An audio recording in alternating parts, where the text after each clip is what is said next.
Wednesday, 26 March 2025 at Conference Room 231, House of Representatives Building, National Assembly, Abuja. Protocol duly observed. I'm honored to welcome all of you to this legislative roundtable and strategy meeting to review the draft legislative activities implementation framework on specialty healthcare driven in Nigeria developed by the committee.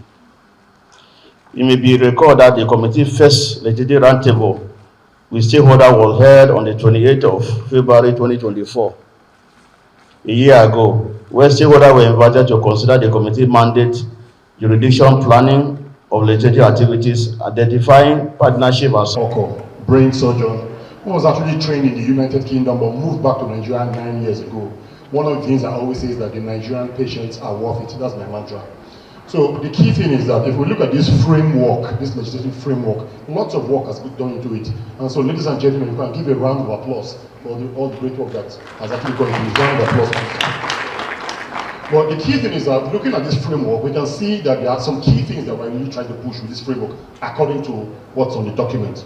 And one of the key things there is to improve funding, health infrastructure, technological innovation, and support for the specialty healthcare institutions like my brother was talking about just now. But one of the key things, Chairman, that we always leave out when we're trying to push things like this in healthcare is the healthcare workforce.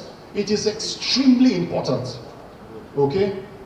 The human beings are very important. There's a tendency in this part of the world for us to not actually push that. So please, healthcare workforce optimization must be part of this. Extremely important. Thank you very much. Well, one of the key things that I think will be really, really important for our specialty healthcare and healthcare generally going forward is strengthening our regulatory framework. I think from a legislative point of view, okay, we are ripe in Nigeria to actually have some sort of standards and quality commission, okay, some sort of that actually doles out just basic generic standards for things like, for example, infection control and stuff like that. I think we're actually ripe for that. So that from a legislative point of view, we can actually push that forward. So just to restate, like a standards and quality commission. Thank you.